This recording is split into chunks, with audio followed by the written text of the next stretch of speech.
Depois de longos 27 anos, a batalha contra um mal ancestral, um mal que é a própria alma de uma cidade, finalmente chega ao seu clímax. Hoje, a gente vai mergulhar de cabeça nos momentos finais da luta contra a coisa e na queda de Derry. Essa é a grande questão, não é? Porque, olhem só, não estamos falando apenas da morte de um monstro. Estamos falando da destruição de um lugar inteiro. Um lugar que estava conectado a ele de uma forma terrível e muito, muito profunda. Lá na superfície, o fim de tudo começa com uma tempestade. Mas não é uma tempestade qualquer não. É uma fúria quase antinatural, como se fosse um espelho do caos que está prestes a ser libertado lá embaixo, nos esgotos, bem debaixo dos pés de todo mundo. E essa tempestade vai ganhando força numa velocidade assustadora. Tipo, às 9h10 da manhã, os ventos já estão tão violentos que chegam a arrancar equipamentos do telhado do fórum. 20 minutos depois, o que parecia impossível vira uma certeza. O centro da cidade vai inundar. E às 9h45, vem um sinal bem sombrio do que está por vir.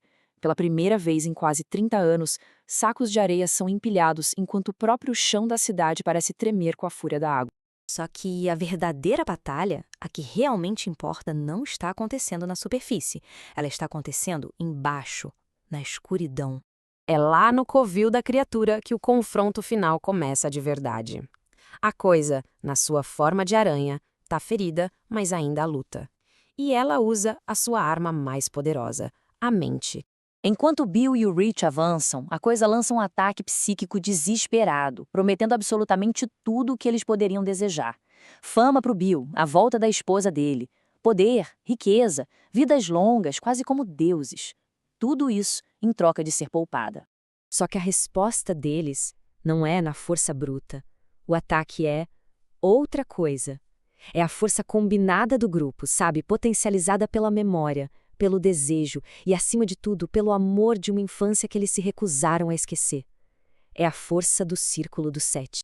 E o que o Bill faz em seguida, gente, é um ato de pura coragem, assim, visceral, inacreditável. Ele não só ataca. Ele se joga para dentro da criatura, mergulhando naquelas entranhas nojentas. Guiado só por um som pulsante, ele busca a fonte de vida do monstro. E ele encontra. Encontra o coração, uma coisa viva, pulsando. E com a força de uma vida inteira de dor, ele o esmaga. E aí vem o grito. Mas não é um grito que se ouve com os ouvidos. É um grito que explode na mente deles. Um grito de dor, de medo e de incredulidade. O coração da coisa explode, e com ele, aquela entidade ancestral finalmente começa a morrer. E é nesse exato instante, no segundo em que a vida do monstro se apaga lá embaixo, no subsolo, que a cidade na superfície começa a desmoronar. A morte da coisa é também a morte de Derry.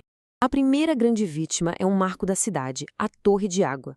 A única testemunha é um cara chamado Andrew Keane, que, completamente chapado, assiste a torre se inclinar, tipo a Torre de Pisa, e depois desabar numa cascata de telhas e madeira, gritando como se estivesse vendo os melhores efeitos especiais de um filme.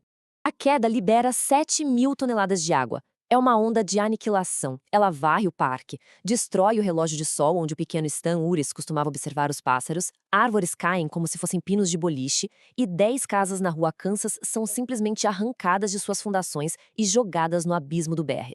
E este é o momento exato, 10h02 da manhã, o momento em que o coração da coisa foi esmagado nos esgotos.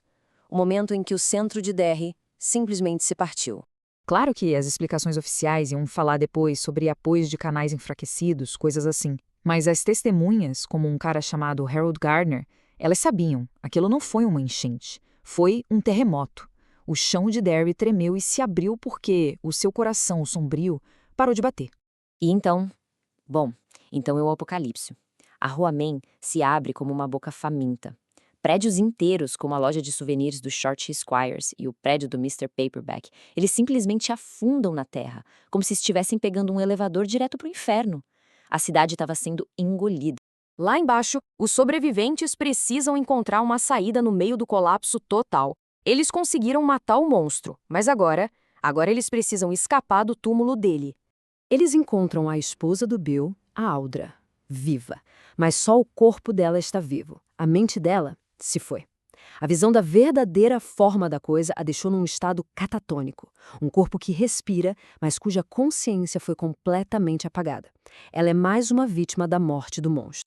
E aí vem a decisão mais difícil de todas, deixar o corpo do Ed para trás. Simplesmente não tem como carregá-lo através daqueles túneis desabando. É uma despedida silenciosa, dolorosa. Mas quando fecham a porta do covil, o Rich percebe uma coisa. A marca da coisa, o sinal da presença dela, sumiu. É a primeira prova real de que acabou. E então, eles emergem. Saem de uma fenda no asfalto da rua Main, bem no meio da devastação, para a luz do dia. Um fotógrafo de jornal captura o momento. A legenda na foto do dia seguinte ia dizer tudo o que precisava ser dito, com uma única palavra: sobreviventes. Enquanto eles caminham pelas ruas de uma cidade que não é mais a deles, algo estranho e um pouco triste começa a acontecer. A magia que uniu todos eles, a força que os trouxe de volta e lhes deu a vitória, começa a se dissipar. E com ela, eles mesmos. Hit mostra as mãos. As pequenas cicatrizes do juramento de sangue que fizeram quando eram crianças, a marca física da promessa deles, simplesmente desapareceram. O círculo está se desfazendo. E é aqui que mora a tragédia final. Para que o mal morra, a memória da amizade que o derrotou também precisa morrer. Eles estão se esquecendo, perdendo a conexão que os definia. Por um último brevíssimo instante no reflexo da porta de vidro de um hotel, a Beverly não vê 4 sobreviventes cansados. Ela vê 6. O Ed está lá atrás do Rich, e o Stan está lá atrás do Bill, com aquele seu meio sorriso. O círculo está completo, uma última vez, uma despedida fantasmagórica antes de se apagar para sempre. E tudo isso nos leva de volta ao começo de tudo, né? Aquela promessa feita por 7 crianças, com as mãos sangrando, de pé na beira do riacho. Uma promessa que os assombrou por 27 anos, mas que eles finalmente, com um custo inimaginável, cumpriram. E no fim das contas, a história não termina com a separação dos adultos. Ela termina com uma imagem do passado, que meio que explica tudo. O jovem Bill, depois da primeira batalha, finalmente vira de costas para o Barrens, para a escuridão que tanto assombrou. Ele começa a caminhar para casa, e a só um quarteirão de distância, livre do fardo, do medo e do monstro, ele faz algo que não conseguia fazer há muito, muito tempo. Ele começa a assobiar.